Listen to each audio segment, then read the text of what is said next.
दोस्तों नमस्कार। दोस्तों, हमारी चैनल में आपका बहुत बहुत स्वागत है। क्या आपने कभी सोचा है कि हम जो कहानियाँ सुनते आए हैं, जो धर्म और अधर्म की बातें करते हैं, जैसे महाभारत की विशाल गाथा, उसका असली रचयिता कौन है? क्या आपने कभी कल्पना की है कि कोई लेखक अपनी ही कहानी का एक महत्वपूर्ण पात्र भी हो सकता है? एक ऐसा पात्र जो कहानी के किरदारों को जन्म भी देता है, उन्हें रास्ता भी दिखाता है और फिर उनकी पूरी कहानी को लिखता भी है। यह सुनने में किसी फिल्म की स्क्रिप्ट जैसा लगता है ना? लेकिन आज हम एक ऐसे ही महापुरुष, एक ऐसे महर्षि की जीवन गाथा में उतरने वाले हैं जिन्हें सिर्फ एक लेखक कहना सूरज को दिया दिखाने जैसा होगा। वह ज्ञान के महासागर थे, भारत की आत्मा के संकल्प करता थे और एक ऐसे दिव्य दृष्टा थे जिनकी लिखी बातें आज हजारों साल बाद भी हमारे जीवन को दिशा देती हैं। हम बात कर रहे हैं वेद व्यास की। वेद व्यास की कहानी किसी एक जीवन की कहानी नहीं है। यह ज्ञान की उस यात्रा की कहानी है जिसने भारत को उसकी पहचान दी। यह उस महान कार्य की कहानी है जिसने बिखरे हुए ज्ञान को सहेजा और उसे आने वाले हजारों पीढ़ियों के लिए सुलभ बनाया। उन्हें चिरंजीवी भी कहा जाता है, यानी वह जो आज भी जीवित हैं। इस ऑडियो बुक में हम उनके रहस्यमय जन्म से लेकर उनके द्वारा वेदों के विभाजन, महाभारत और पुराणों की रचना और उनके जीवन के उन अनछुए पहलुओं को जानने की कोशिश करेंगे जो हमें जीवन में सही निर्णय लेने और अपने कर्तव्यों को समझने की प्रेरणा देते हैं। दोस्तों, यह कहानी थोड़ी लंबी हो सकती है क्योंकि महर्षि व्यास के विराट व्यक्तित्व और उनके कार्यों को कुछ मिनटों में समेटना असंभव है। इसलिए मैं आपसे अनुरोध करूंगा कि आप इस वीडियो को सेव करके रखें ताकि आप इसे आराम से रुक रुक कर सुन सकें और इसके गहरे संदेशों पर मनन कर सकें। तो क्या आप तैयार हैं उस महान गुरु की कहानी सुनने के लिए जिन्हें गुरु पूर्णिमा के दिन याद किया जाता है? क्या आप तैयार हैं यह जानने के लिए कि कैसे एक व्यक्ति ने अपने कलम से एक पूरे युग का इतिहास लिख दिया? तो चलिए इस रोमांचक सफर में चलते हैं। अध्याय नंबर की एक रहस्यमय जन्म। नदी के द्वीप पर जन्मा एक युग।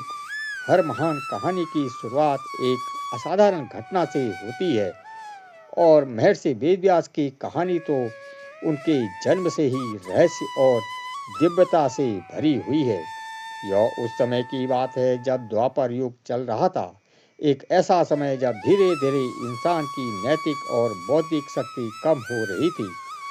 इसी युग में यमुना नदी के शांत तट पर एक कहानी ने जन्म लिया जिसने आने वाले समय का पूरा इतिहास लिख दिया। उस समय यमुना नदी पर नाविकों का एक छोटा सा गांव था। उस गांव में एक सुंदर कन्या रहती थी जिसका नाम था सत्यवती। उसके पिता एक मल्लाह थे और सत्यवती भी नाव चलाकर लोगों को नदी पार कराने में उनकी मदद करती थी। लेकिन उनके जीवन में एक दुख था। उनके शरीर से मछली जैसी गंध आती थी जिसकी वजह से उसे मत्स्यगंधा भी कहा जाता था। वह सुंदर तो बहुत थी लेकिन इस दुर्गंध के कारण वह हमेशा दुखी रहती थी। एक दिन एक महान और तेजस्वी आरसी महर्षि पराशर वहां से गुजर रहे थे। उन्हें यमुना नदी पार करनी थी। सत्यवती ने उन्हें अपनी नाव में बिठाया और नदी के उस पार ले जाने लगी। महर्षि पराशर सत्यवती के सौंदर्य, उसकी सेवा भावना और उसके सरल स्वभाव पर मोहित हो गए। उन्होंने अपने योग बल से जान लिया कि यह कोई साधारण कन्या नहीं है। और इसके गर्भ से एक महान आत्मा जन्म ले सकती है जो दुनिया का कल्याण करेगी। उन्होंने सत्यवती के सामने उनके साथ पुत्र प्राप्ति की इच्छा प्रकट की। सत्यवती एक अविवाहित कन्या थी। यह सुनकर वह डर गई और लज्जा से भर गई। उसने कहा, हे महर्षि, मैं एक कुंवारी कन्या हूँ। आप एक महान अर्ष हैं और मैं एक साधारण मल्लाह की बेटी। यह कैसे संभव है? अगर मैं विवाह से पहले माँ बन गई तो समाज में मेरे माता पिता की क्या इज्जत रह जाएगी? महर्षि पराशर ने उनकी चिंता को समझा। उन्होंने उसे आश्वासन दिया कि वह उसकी मर्यादा पर कोई आंच नहीं आने देंगे। लेकिन सत्यवती सिर्फ सुंदर ही नहीं थी बल्कि बहुत बुद्धिमान भी थी। उसने आरसी के सामने अपनी कुछ शर्तें रखी।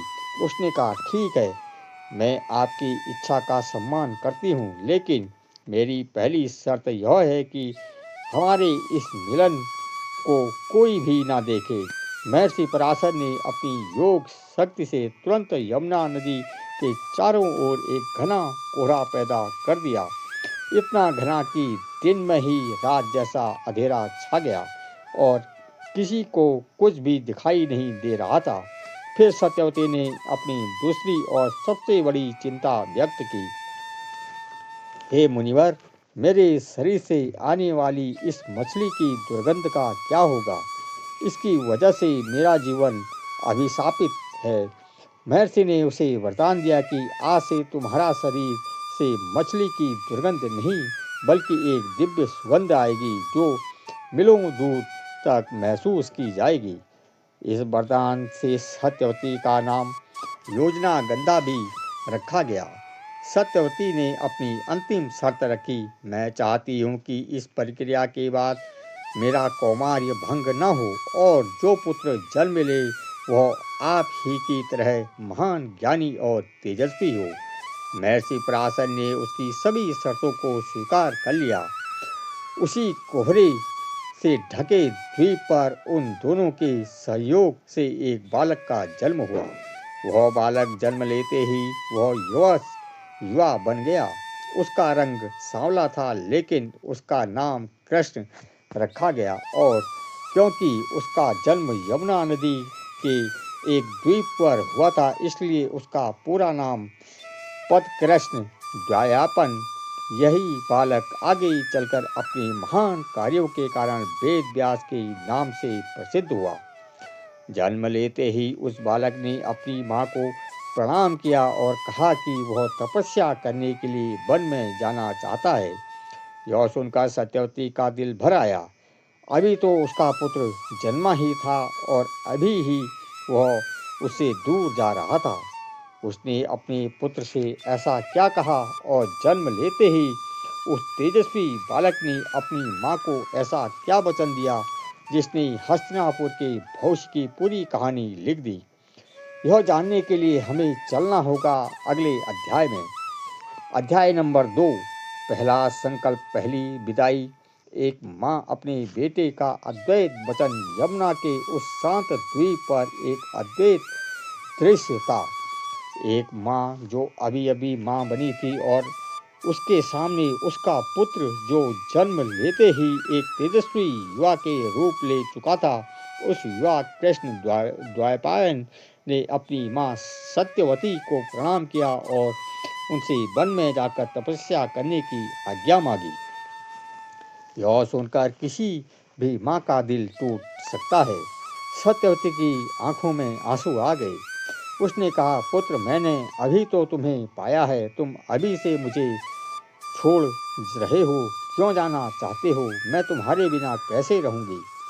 कृष्ण द्वैपायन, जिनके चेहरे पर एक अरसय का तेज था, ने अपनी माँ को बहुत प्रेम से समझाया। उन्होंने कहा, हे माँ, मेरा जन्म किसी साधारण उद्देश्य के लिए नहीं हुआ है। मुझे ज्ञान और तप की शक्ति अर्जित करनी है ताकि मैं आने वाले समय में मानवता का कल्याण कर सकूं। इसके लिए मेरा वन में जाना आवश्यक है। सत्यवती अपने पुत्र के चेहरे पर दृढ़ संकल्प और दिव्यता को देख सकती थी। वो जानती थी कि वह उसे रोक नहीं सकती, लेकिन एक माँ का दिल तो आखिर माँ का दिल होता है। उसने अपने आंसू पोंछते हुए कहा, ठीक है पुत्र, मैं तुम्हें नहीं रोकूंगी। तुम अपने महान उद्देश्य के लिए जाओ, लेकिन मुझे एक वचन दो। कृष्ण द्वापायन ने पूछा, कहिए माँ, आपको क्या वचन चाहिए? तब सत्यवती ने जो कहा वह उनके दूरदर्शी मातृत्व का प्रमाण था। उन्होंने कहा, मुझे वचन दो कि जब भी मुझे तुम्हारी जरूरत पड़ी कि जब भी मैं किसी संकट में होंगी और तुम्हें याद करूंगी, तो तुम चाहे कहीं भी हो, किसी भी हाल में हो, तुम तुरंत मेरे सामने प्रकट हो जाओगे। यह एक अद्वैत वचन था जो एक माँ अपने पुत्र से मांग रही थी। वो उसे अपने से दूर तो जाने दे रही थी, लेकिन अपने दिल के एक धागे से उसे हमेशा के लिए बांध भी रही थी। कृष्ण द्वापायन ने मुस्कुराकर अपनी माँ को वचन दिया, तथास्तु माँ, आप जब भी जिस भी क्षण किसी भी संकट में मुझे स्मरण करोगी, मैं उसी क्षण आपके समक्ष उपस्थित हो जाऊंगा। यह वचन देकर उस महान आत्मा ने अपनी माँ के पैर छुए और तपस्या करने के लिए हिमाचल के घोर जंगलों में चले गए। सत्यवती उन्हें तब तक देखती रही जब तक कि वह उनकी आंखों से ओझल नहीं हो गए। यह एक माँ और बेटे के बीच सिर्फ एक विदाई नहीं थी, यह एक ऐसा संकल्प था जो भविष्य के एक महान साम्राज्य की निमित्त को तय कर रहा था। यह वचन आगे चलकर महाभारत की कहानी का एक महत्वपूर्ण आधार बना। अगर व्यास जी ने यह वचन ना दिया होता तो शायद कुरुवंश की कहानी वहीं समाप्त हो जाती। यह कृष्ण द्वापायन यदि युवा व्यास घने जंगलों और पर्वतों में तपस्या करने लगे। उन्होंने कठोर साधना की, योग की गहराइयों में उतरने और ज्ञान के उस भंडार को आत्मसात किया जो ब्रह्मांड में व्याप्त था। वह सिर्फ ज्ञान प्राप्त नहीं कर रहे थे, बल्कि वह उस शक्ति को अर्जित कर रहे थे जिससे वह भविष्य में वेदों का विभाजन कर सके और महाभारत जैसे महाकाव्य की रचना कर सके। उनकी तपस्या कोई स्वार्थ के लिए नहीं थी। वह देख सकते थे कि आने वाले समय में मनुष्य की आयु, बुद्धि और धारणा करने की क्षमता कम हो जाएगी। वह एक ऐसे विशाल ज्ञान के भंडार को संरक्षित करना चाहते थे जो आम इंसान की पहुंच से बाहर होता जा रहा था। उनकी तपस्या मानवता के लिए थी, धर्म की रक्षा के लिए थी। कई साल बीत गए। कृष्ण द्वापायन अब एक महान महर्षि बन चुके थे। उनके तप का तेज चारों दिशाओं में फैल रहा था और दूसरी तरफ उनकी माँ सत्यवती का जीवन भी पूरी तरह से बदल चुका था। अब वह एक साधारण मल्लाह की बेटी नहीं थी। हस्तिनापुर के महाराजा शांतनु उनसे विवाह करके उन्हें अपनी रानी बना चुके थे। उनके दो पुत्र हुए, चित्रगंधा और विचित्रवीर्य। लेकिन भाग्य को कुछ और ही मंजूर था। महाराजा शांतनु की मृत्यु हो गई। उनके बड़े बेटे चित्रगंधा भी एक युद्ध में मारे गए। अब हस्तिनापुर का पूरा भार छोटे बेटे विचित्रवीर्य पर आ गया, जो खुद भी बहुत बीमार रहते थे। देवव्रत भीष्म अपने पिता को दिए वचन को के कारण सिंहासन पर बैठ नहीं सकते थे और फिर एक दिन विचित्रवीर्य की भी बिना किसी संतान के मृत्यु हो गई। हस्तिनापुर का सिंहासन खाली हो गया। कुरुवंश पर एक अभूतपूर्व संकट आ गया था। वंश को आगे बढ़ाने वाला कोई नहीं था। चारों तरफ निराशा और अंधकार था। ऐसे में राजमाता सत्यवती को अपने उस बेटे की याद आई जिसे उन्होंने सालों पहले एक वचन लेकर विदा किया था। क्या अब वह समय आ गया था कि वह अपने पुत्र को पुकारे? क्या महर्षि व्यास अपनी माँ के एक बुलावे पर अपनी तपस्या छोड़कर हस्तिनापुर आएंगे? और अगर वह आए तो वह इस वंश को समाप्त होने से कैसे बचाएंगे? इन सवालों का जवाब एक ऐसे अध्याय की शुरुआत करेगा जो आज भी विचारों और चर्चाओं का विषय है। अभ्यास नंबर 3, जब कर्तव्य ने पुकारा, हस्तिनापुर का संकट और एक अरसे का आगमन। हस्तिनापुर के राजमहल में शोक और सन्नाटा पसरा हुआ था। कुरुवंश का दीपक बुझने की कगार पर था। महाराजा विचित्रवीर्य की निसंतान मृत्यु ने पूरे साम्राज्य को एक अनिश्चित भविष्य के अंधेरे में धकेल दिया था। राजमाता सत्यवती का दिल बैठा जा रहा था। उन्हें समझ नहीं आ रहा था कि वह भीष्म को उस महान त्याग और अपने पति महाराजा शांतनु के वंश को कैसे बचाए। भीष्म अपनी प्रतिज्ञा से बंधे थे। वह विवाह करके सिंहासन का उत्तराधिकारी नहीं दे सकते थे। कुल का नाश निश्चित लग रहा था। इसी घोर निराशा के क्षण में सत्यवती ने अपने उस तेजस्वी पुत्र की याद आई जिसे उन्होंने जन्मते ही विदा कर दिया था और जिससे उन्होंने संकट के समय आने का वचन लिया था। उन्होंने अपनी आंखें बंद की और पूरी श्रद्धा से अपने पुत्र महर्षि कृष्ण द्वैपायन व्यास का स्मरण किया। जैसे ही सत्यवती ने उन्हें याद किया, ठीक उसी क्षण महर्षि व्यास उनके सामने प्रकट हो गए। उन्हें देखकर सत्यवती की आंखों में आंसू आ गए। व्यास का रूप एक कठोर तपस्वी का था। लंबी जटाएं, शरीर पर भस्म और आंखों में एक असाधारण तेज। वह किसी राजमहल के ऐश्वर्य से कोसों दूर प्रकृति के पुत्र लग रहे थे। सत्यवती ने उन्हें प्रणाम किया और रोते हुए उन्हें हस्तिनापुर पर आए संकट के बारे में बताया। उन्होंने व्यास से अनुरोध किया कि वह कुरुवंश को बचाने के लिए विचित्रवीर्य की दोनों विधवा रानियां अंबिका और अंबालिके से नियोग की प्राचीन प्रथा द्वारा संतान उत्पन्न करें ताकि वंश आगे बढ़ सके।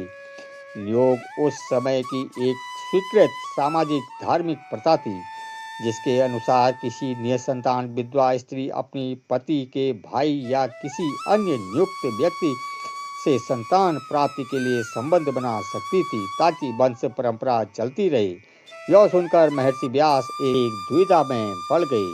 वह एक तपस्वी थे, इस सांसारिक संबंधों से बहुत दूर, लेकिन दूसरी तरफ उनकी माँ की आज्ञा और कुल धर्म की रक्षा का कर्तव्य था। उन्होंने अपनी माँ से कहा, हे माँ, आपने मुझे एक बहुत ही कठिन कार्य सौंपा है, लेकिन आपकी आज्ञा मेरे लिए सर्वोपरि है। मैं कुल की रक्षा के लिए यह कार्य अवश्य करूँगा, पर मेरी एक शर्त है। मेरे कठोर तप के कारण मेरा रूप बहुत भयावह हो गया है। रानियों को मेरे इस रूप को सहन करने के लिए तैयार करना होगा। आप उन्हें 1 वर्ष का समय दें ताकि वह व्रत और नियमों का पालन करके खुद को इस कार्य के लिए मानसिक और शारीरिक रूप से तैयार कर सकें। लेकिन सत्यवती के पास धैर्य नहीं था। उन्हें डर था कि 1 वर्ष में राज्य का क्या होगा। उन्होंने व्यास से तुरंत यह कार्य करने का आग्रह किया। व्यास ने अपनी माँ की आधारशिला को समझा और वह तैयार हो गए। उन्होंने सत्यवती से कहा कि वह रानी अंबिका को उनके कक्ष में भेजे। व्यास के भयंकर तपस्वी रूप को देखकर रानी अंबिका इतनी डर गई कि उन्होंने अपनी आंखें बंद कर ली। इस कारण जो पुत्र जन्मा वो जन्म से ही अंधा था। यही पुत्र धृतराष्ट्र कहलाया। यह जानकर सत्यवती बहुत दुखी हुई। उन्होंने व्यास से एक और पुत्र का अनुरोध किया। इस बार उन्होंने छोटी रानी अंबालिका को भेजा, लेकिन व्यास को देखकर अंबालिका भय से पीली पड़ गई। इस कारण जो पुत्र जन्मा वह जन्म से ही पीलियाग्रस्त और कमजोर था। यही पुत्र पांडु कहलाया। 2 राजकुमारों के जन्म के बाद भी सत्यवती संतुष्ट नहीं थी, क्योंकि एक अंधा था और दूसरा रोगी। उन्होंने एक बार फिर व्यास से एक स्वस्थ पुत्र का अनुरोध किया और बड़ी रानी अंबिका को दोबारा भेजने का निश्चय किया। लेकिन अंबिका इस बार खुद जाने से इतना डर गई कि उसने अपनी जगह अपनी एक दासी को व्यास के कक्ष में भेज दिया। उस दासी ने बिना किसी भय या संकोच से पूरी श्रद्धा और सेवा भाव से महर्षि व्यास का सत्कार किया। उसे प्रसन्न होकर व्यास ने उसे एक स्वस्थ और परम ज्ञानी पुत्र का वरदान दिया। यही पुत्र धर्म और नीति के महान ज्ञाता विदुर कहलाए। इस तरह महर्षि व्यास ने अपनी माँ को दिए वचन और अपने कुल के प्रति कर्तव्य को निभाया। वह सिर्फ कुरुवंश के सूत्रधार ही नहीं बने, बल्कि उन्होंने पांडवों और कौरवों के पितामह होने का गौरव भी प्राप्त किया। उन्होंने वंश को विनाश से तो बचा लिया, लेकिन वह अपनी दिव्य दृष्टि को से देख सकते थे कि रानियों के भय और संकोच के कारण जो बीज बोए गए हैं, वह भविष्य में एक महान संघर्ष को जन्म देंगे। उन्होंने अपनी माँ को इस आने वाले विनाश के बारे में चेतावनी भी दी। अपना कर्तव्य पूरा करने के बाद वह वापस अपनी तपस्या के लिए लौट गए, लेकिन हस्तिनापुर में उनका नाता अब हमेशा के लिए छूट चुका था। उन्होंने वंश की नींव तो रख दी थी, पर अभी उनका सबसे अहम काम तो बाकी था। एक ऐसा काम जो उन्हें व्यास नाम से अमर करने वाला था। वो काम था, और क्यों उन्हें उस काम को करने की जरूरत महसूस हुई, यह जानने के लिए हमें ज्ञान के उस महायज्ञ को समझना होगा जिसकी तैयारी महर्षि व्यास अब करने वाले थे। अध्याय नंबर 4, ज्ञान का महान व्यवस्थापक।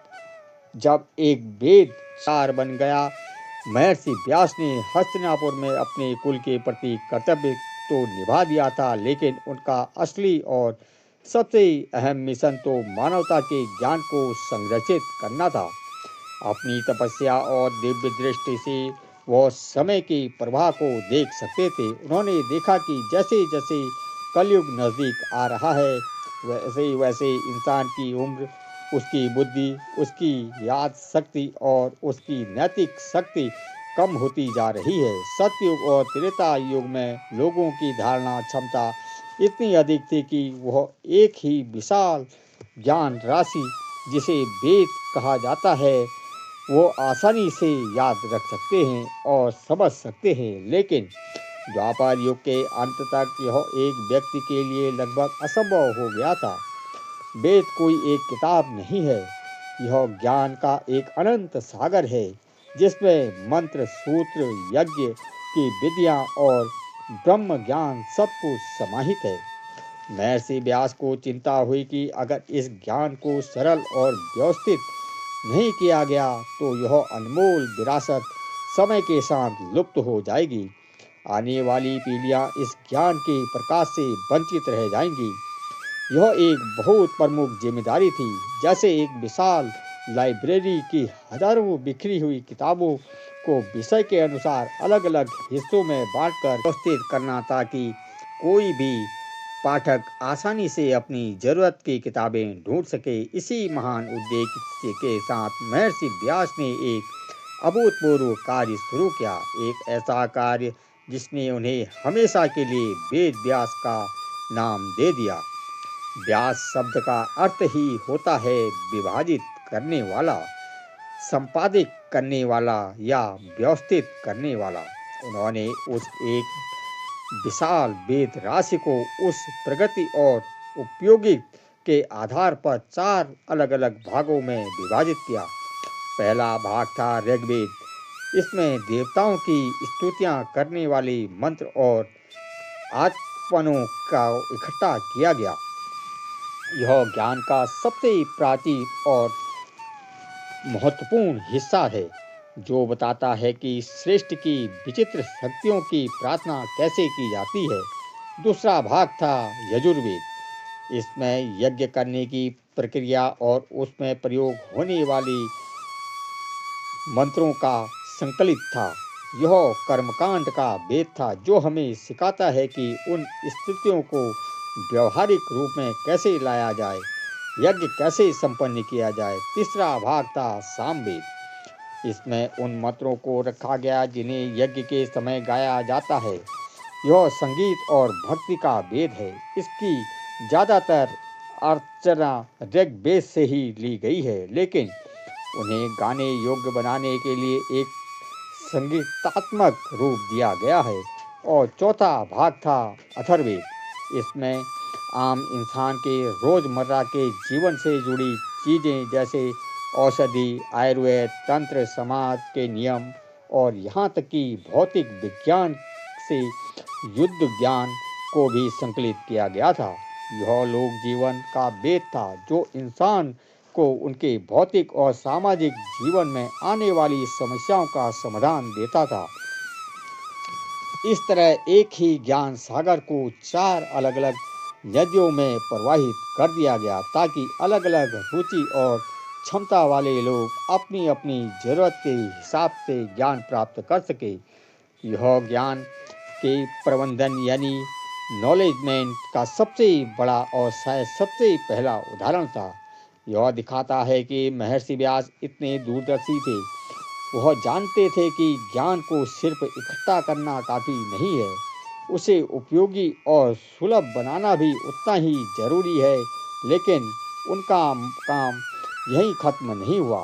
वेदों को 4 भागों में बांटने के बाद उन्होंने यह सुनिश्चित किया कि यह ज्ञान परंपरा आगे भी चलती रहे।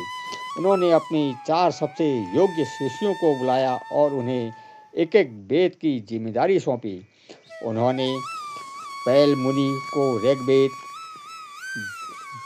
वैशंपायन को यजुर्वेद, जैमिनी को सामवेद और सुमंत को अथर्ववेद पढ़ाया और उन्हें आदेश दिया कि वह इस ज्ञान को अपने शिष्यों तक पहुंचाएं। इस तरह उन्होंने गुरु शिष्य परंपरा की एक ऐसी मजबूत श्रृंखला बना दी जिसकी वजह से वह वैदिक ज्ञान हजारों सालों के बाद भी बिना किसी लिखित रूप के मौखिक परंपरा से ही हम तक सुरक्षित पहुंच पाया। यह महर्षि व्यास का मानवता का सबसे महान उपकार था। उन्होंने ज्ञान के दीपक को कलयुग के तूफान में बुझने से बचा लिया। उन्होंने भारतीय संस्कृति और सभ्यता की नींव को हमेशा के लिए मजबूत कर दिया। लेकिन महर्षि व्यास जानते थे कि वेदों का ज्ञान अभी भी बहुत गहरा और जटिल है। इसे समझना हर किसी के बस की बात नहीं है, खासकर महिलाओं और उन लोगों के लिए जिन्हें वेद पढ़ने का अधिकार नहीं था। उनके करुणामय हृदय में यह विचार आया कि क्या कोई ऐसा रास्ता है जिससे इस गहरे ज्ञान को और भी सरल और भी रोचक बनाकर हर इंसान तक पहुंचाया जा सके। इसी करुणा और इसी विचार से उनके अगले महान कार्य की नींव पड़ी। एक ऐसा कार्य जो कहानियों के माध्यम से हमें धर्म का सार सिखाता है। वह क्या था, यह जानने के लिए हमें चलना होगा अगले अध्याय में। अध्याय नंबर 5, आम इंसान के लिए ज्ञान की गंगा। पुराणों की अमृत कथाएं। वेदों का विभाजन करके महर्षि व्यास ने ज्ञान को व्यवस्थित तो कर दिया, लेकिन उनके मन में अभी भी एक चिंता थी। वह जानना चाहते थे कि वेदों की भाषा, उनके प्रतीक और उनका दर्शन बहुत ही गूढ़ और जटिल है। उसे समझने के लिए एक खास तरह की शिक्षा और साधना की जरूरत होती है। वह देख रहे थे कि समाज का एक बहुत विशाल वर्ग, जिसमें महिलाएं और साधारण श्रमिक शामिल थे, इस वैदिक ज्ञान से सीधे तौर पर वंचित रह जाते थे। व्यास का हृदय करुणा से भरा था। वह मानते थे कि ईश्वर का ज्ञान, धर्म का प्रकाश हर किसी तक पहुंचना चाहिए, चाहे वो पढ़ा लिखा हो या अनपढ़, पुरुष हो या स्त्री, ब्राह्मण हो या शूद्र। जो ज्ञान को कुछ लोग की जागीर बनाकर नहीं रखा जा सकता, बल्कि उसे एक बहती हुई गंगा की तरह बनाना चाहते थे, जिसमें हर कोई डुबकी लगा सके। इसी महान और करुणामय विचार से उनके अगले विराट साहित्यिक ज्ञान का जन्म हुआ और वह था पुराणों की रचना। पुराण यानी वो जो पुराण होकर भी नया था। महर्षि व्यास ने वेदों के उन्हीं गहरे सत्यों, उन्हीं दार्शनिक सिद्धांतों को लिया और उन्हें रोचक कहानियाँ, आकर्षक आख्यानों और देवी देवताओं की लीलाओं के माध्यम से प्रस्तुत किया। यह एक जीनियस का काम था। वह जानते थे कि इंसान सिद्धांतों से ज़्यादा कहानियों से सीखता है। एक जटिल दार्शनिक बात शायद हमें याद ना रहे, लेकिन जब बात को समझती हुई एक कहानी हमारे दिल और दिमाग में हमेशा के लिए बस जाती है। पुराणों का उद्देश्य यही था, कहानियों के माध्यम से आम इंसान को धर्म, कर्म, भक्ति, नैतिकता और जीवन के मूल्यों की शिक्षा देना। उन्होंने कुल 18 मुख्य पुराणों की रचना की। इन पुराणों को भी उन्होंने 3 श्रेणियों में बांटा। कुछ पुराण जैसे विष्णु पुराण, नारद पुराण, भागवत पुराण, गरुड़ पुराण, पद्म पुराण और वराह पुराण सात्विक प्रकृति के हैं, जो सत्य, ज्ञान और भक्ति पर जोर देते हैं और भगवान विष्णु की महिमा का गान करते हैं। कुछ पुराण जैसे ब्रह्मांड पुराण, ब्रह्मांड वैवस्वत पुराण, मार्कंडेय पुराण, भविष्य पुराण, वामन पुराण और ब्रह्म पुराण राजनीतिक प्रकृति के हैं, जो सृष्टि की रचना, कर्मकांड और भगवान ब्रह्मा से जुड़ी लीलाओं का वर्णन करते हैं। और कुछ पुराण जैसे शिव पुराण, लिंग पुराण, स्कंद पुराण, अग्नि पुराण, मत्स्य पुराण और कुरु पुराण तामसिक प्रकृति के हैं, जो भगवान शिव की महिमा, शक्ति, वैराग और तंत्र से जुड़े विषयों पर केंद्रित हैं। यह तामसिक का अर्थ नकारात्मक नहीं, बल्कि शक्ति और संहार के जुड़े पहलुओं से है। इन पुराणों में क्या है, इसमें सृष्टि की उत्पत्ति कैसे हुई, उसका विनाश कैसे होता है, विभिन्न देवताओं की वंशावली, अलग अलग मानव अवतारों का इतिहास और सूर्य तथा चंद्रवर्ती राजाओं की कहानियों में है। इसमें भूगोल है, खगोल विज्ञान है, ज्योतिषी विज्ञान है, आयुर्वेद है और समाज में रहने के लिए नैतिक नियम भी हैं। श्रीमद् भागवत पुराण में भगवान कृष्ण ने मनमोहक लीलाओं के माध्यम से भक्ति के सर्वोच्च रूप को समझाया है, तो शिव पुराण में भगवान शिव के बैरागी और गृहस्थी दोनों रूपों का अद्वैत वर्णन है। गरुड़ पुराण में मृत्यु के बाद आत्मा की यात्रा और कर्मों के फल के बारे में बताया गया है। तो अग्नि पुराण में एक तरह का हिंदू विश्वकोश कहा जा सकता है, जिसमें हर विषय की जानकारी है। पुराणों की रचना उनके महर्षि व्यास ने भारतीय समाज पर एक बहुत प्रमुख उपकार किया है। उन्होंने कर्म को मंदिरों और यज्ञशालाओं से निकलकर आम आदमी के घर तक पहुंचा दिया। आज भी हमारे घरों में जो कथाएं होती हैं, जो व्रत रखे जाते हैं, जो तीज त्यौहार मनाए जाते हैं, उनमें से ज़्यादातर की जड़ें इन्हीं पुराणों में से जुड़ी हैं। उन्होंने एक ऐसा माध्यम बनाया जिससे पीढ़ी दर पीढ़ी हमारी संस्कृति, हमारी परंपरा और हमारे नैतिक मूल्य जीवित रहें। उन्होंने यह सुनिश्चित किया कि कोई भी भारतीय अपने धर्म की मूल बातों से अनभिज्ञ ना रहे। कमेंट्स में हमें ज़रूर बताइए कि आपने इसमें से किस पुराण की कथा सुनी है या पढ़ी है, और उनकी कौन सी बात आपको सबसे ज़्यादा पसंद आई है। वेदों का विभाजन और पुराणों की रचना के बाद महर्षि व्यास को लगा कि उनका काम अभी भी अधूरा है। उनके मन में एक बेचैनी थी। वह देख रहे थे कि उनके अपने कुल कुरुवंश में अधर्म और अन्याय भरा रहता है। वह अपनी दिव्य दृष्टि से भविष्य में होने वाले भयानक महाविनाश को देख पा रहे थे। उन्हें लगा कि सिर्फ सिद्धांत और पुरानी कहानियां बताने से काम नहीं चलेगा। उन्होंने अपने समय की सच्चाई को, अपने समय के इतिहास को लिखना शुरू किया।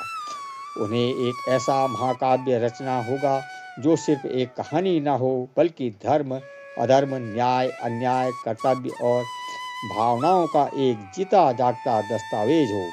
और इसी बेचैनी और इसी संकल्प से उस महाकाव्य का जन्म होने वाला था, जिसे दुनिया महाभारत के नाम से जानती है। लेकिन इस महाकाव्य को लिखने का विचार उनके मन में कैसे आया, और इसे लिखने के उन्हें किस दिव्य सहायक की जरूरत पड़ी। यह एक और रोचक कहानी है जिसे हम अगले अध्याय में जानेंगे। अध्याय नंबर 6। इस इतिहास महाकाव्य बना। महाकाव्य की रचना का संकल्प वेदों का विभाजन हो चुका था। पुराणों की अमृत कथाएं जन जन तक पहुंचने का मार्ग प्रशस्त हो चुका था। महर्षि व्यास सरस्वती नदी के किनारे अपने शांत आश्रम में रहते थे, लेकिन उनका मन अशांत था। वह संतुष्ट नहीं थे। उन्हें लग रहा था कि अभी भी कुछ छूट रहा है, कोई बहुत जरूरी काम अधूरा है। वह देख रहे थे कि उनके अपने ही वंशज कुरुवंश के राजकुमार ईर्ष्या, द्वेष, लोभ और अहंकार की आग में जल रहे हैं। वह अपनी दिव्य दृष्टि से हस्तिनापुर के सिंहासन के लिए होने वाले एक भयानक संघर्ष और उसके विनाशकारी परिणाम को साफ साफ देख सकते थे। उन्हें उस महायुद्ध की आहट सुनाई दे रही थी, जिसमें भाई का दुश्मन भाई बन जाता है, जिसमें लाखों निर्दोष लोग मारे जाएंगे और जिसमें धर्म और अधर्म के बीच एक ऐसी भयानक लड़ाई होगी जैसे पहले कभी नहीं हुई। यह ज्ञान का बोझ बहुत भारी था। वह इस भविष्य की पीड़ा को अपने अंदर महसूस कर सकते थे। उन्हें लगा कि अगर उन्होंने इस कहानी को, इस इतिहास को नहीं लिखा तो आने वाली पीढ़ियां इस महाविनाश से कोई सबक नहीं सीख पाएंगी। वह चाहते थे कि लोग जानें कि कैसे छोटे छोटे स्वार्थ, अहंकार और अन्याय एक पूरे कुल का, पूरी सभ्यता का नाश कर देते हैं। तो सिर्फ एक कहानी नहीं लिखना चाहते थे, बल्कि वह एक ऐसा पंचम वेद रचना चाहते थे जो हर इंसान को, चाहे वह किसी भी वर्ण या आश्रम का हो, धर्म के हर पहलू को समझा सके। एक ऐसा ग्रंथ जो जीवन का विश्वकोश हो, जिसमें राजनीतिक, सामाजिक, दर्शन, युद्ध, प्रेम, घृणा, हर मानवीय भावना हर परिस्थितियों के लिए मार्गदर्शक हो। इस महान संकल्प के साथ उन्होंने अपने मन में उस पूरी महाकाव्य की रचना कर ली।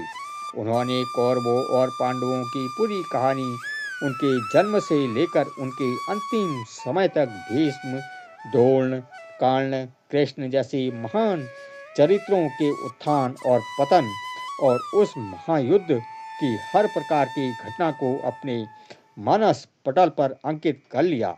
यह एक इतना विशाल, इतना जटिल और इतना गहरा महाकाव्य था कि इसकी तुलना किसी और ग्रंथ से नहीं की जा सकती थी। इसमें 1 लाख से ज़्यादा श्लोक थे। कहा जाता है, यते तन भारती, भारती यानी जो महाभारत में नहीं है वह भारत यानी इस दुनिया में ही नहीं है। यह ग्रंथ सिर्फ एक युद्ध की कहानी नहीं है, यह मानव जीवन का दर्पण है। लेकिन अब महर्षि व्यास के सामने एक बहुत अहम व्यवहारिक समस्या आकर खड़ी हो गई। उन्होंने पूरा महाकाव्य अपने मन में तो रच लिया था, लेकिन इसे लिखेगा कौन? यह कार्य साधारण काम नहीं था। इसके लिए एक ऐसे लेखक, एक ऐसे लिपिकार की जरूरत थी जिसकी गति और बुद्धि दोनों ही असाधारण हो, जो महर्षि के विचारों की गति के साथ तालमेल बिठा सके। महर्षि जिस गति से श्लोकों को बोलते, उसी गति से उन्हें लिखना भी था, और सिर्फ लिखना ही नहीं बल्कि उसके अर्थ को समझाना भी था। महर्षि ने बहुत सोचा, लेकिन उन्हें पृथ्वी पर ऐसा कोई भी व्यक्ति नहीं मिला जो इस काम को कर सके। चिंतित होकर वह सृष्टि के रचयिता भगवान ब्रह्मा के पास गए। उन्होंने ब्रह्मा जी को अपनी समस्या बताई। ब्रह्मा जी ने महर्षि व्यास के इस महान कार्य की सराहना की और कहा, हे महर्षि, आपने मानवता के कल्याण के लिए एक अद्वैत महाकाव्य की रचना की है। आपके इस महान कार्य को लिखने के लिए आपको एक महान लेखक की भी सहायता लेनी चाहिए। आप बुद्धि और विवेक के देवता भगवान श्री गणेश का आवाहन करें, वही आपके इस कार्य को पूरा कर सकते हैं। ब्रह्मा जी की सलाह सुनकर महर्षि व्यास को बहुत प्रसन्नता हुई। उन्होंने मन ही मन विघ्नहर्ता, बुद्धि के देवता श्री गणेश का ध्यान किया और उनसे इस महाकाव्य को लिखने की प्रार्थना की। भगवान गणेश प्रसन्न हुए और महर्षि व्यास की सहायता करने के लिए तैयार हो गए, लेकिन भगवान गणेश ने भी महर्षि व्यास के सामने एक शर्त रख दी, एक ऐसी शर्त जो इस लेखन के कार्य को और भी ज़्यादा चुनौतीपूर्ण और रोचक बना देती है। और उस शर्त के जवाब में महर्षि व्यास ने भी अपनी एक शर्त रखी जो उनकी असाधारण बुद्धिमत्ता का प्रमाण थी। वो शर्त क्या थी और कैसी उन शर्तों ने महाभारत के लेखन को एक साधारण श्रुति लेखन से कई ज़्यादा एक ज्ञान और बुद्धि की अद्वैत जुगलबंदी बना दिया। लेखक और लिपिकार की इन अनोखी कहानी को जानने के लिए हमें चलना होगा अगले अध्याय की ओर।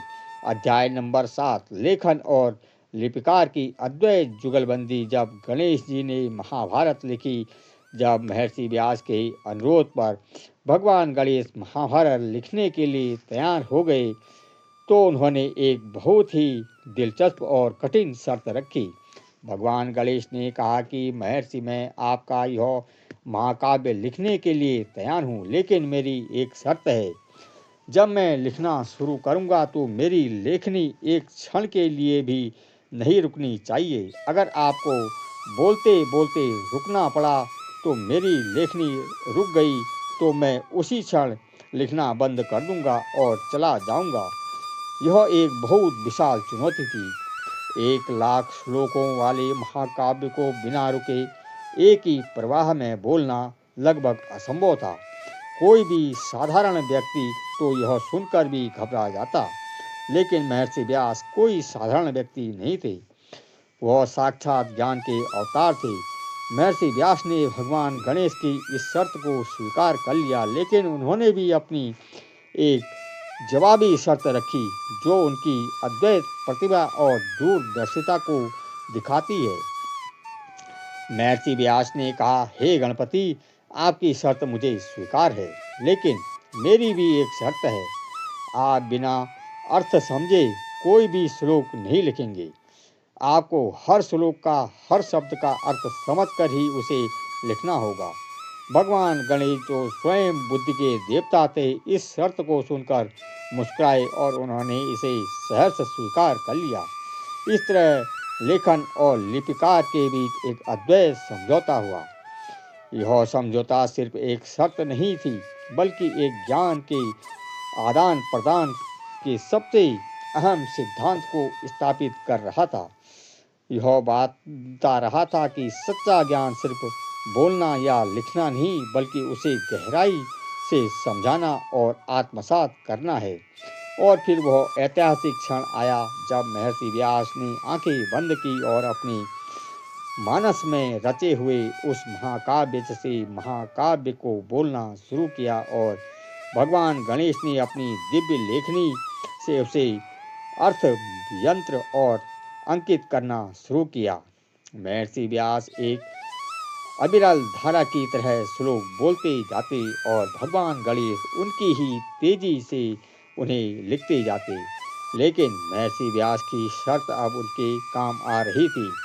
जब भी उन्हें थोड़ा आराम करने या अगले श्लोक के बारे में सोचने के लिए समय की जरूरत होती, तो वह बीच बीच में एक बहुत ही जटिल और गूढ़ अर्थ वाला श्लोक बोल देते।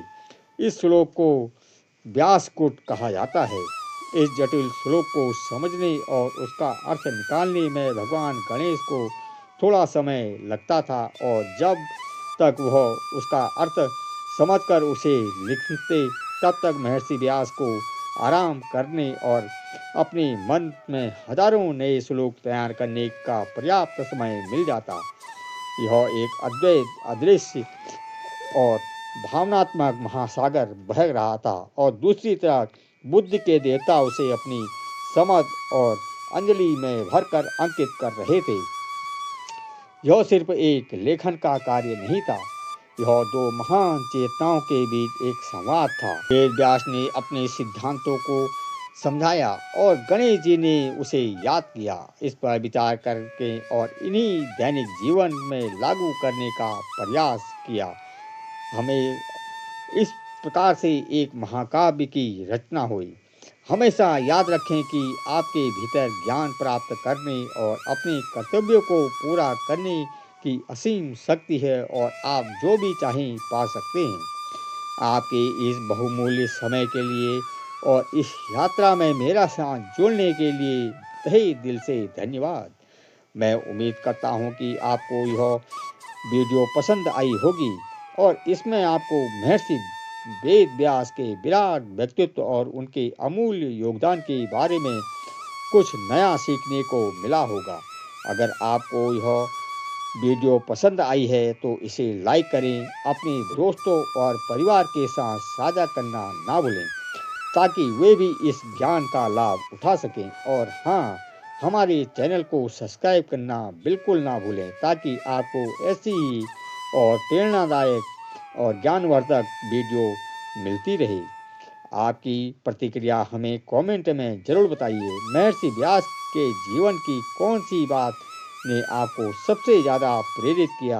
आपके विचार और सुझाव हमारे लिए बहुत ही ज़्यादा महत्वपूर्ण हैं और हमें भविष्य में और भी बेहतर वीडियो बनाने में मदद करेंगे। तो कृपया कमेंट बॉक्स में अपनी राय ज़रूर दें। हम जल्द ही एक नई वीडियो के साथ वापस आएंगे। तब तक के लिए अपना ख्याल रखिए, सीखते रहिए और हमेशा अपने लक्ष्यों की ओर आगे बढ़ते रहिए। याद रखें, आपके सपने सच हो सकते हैं। जय सिया राम। हर हर महादेव।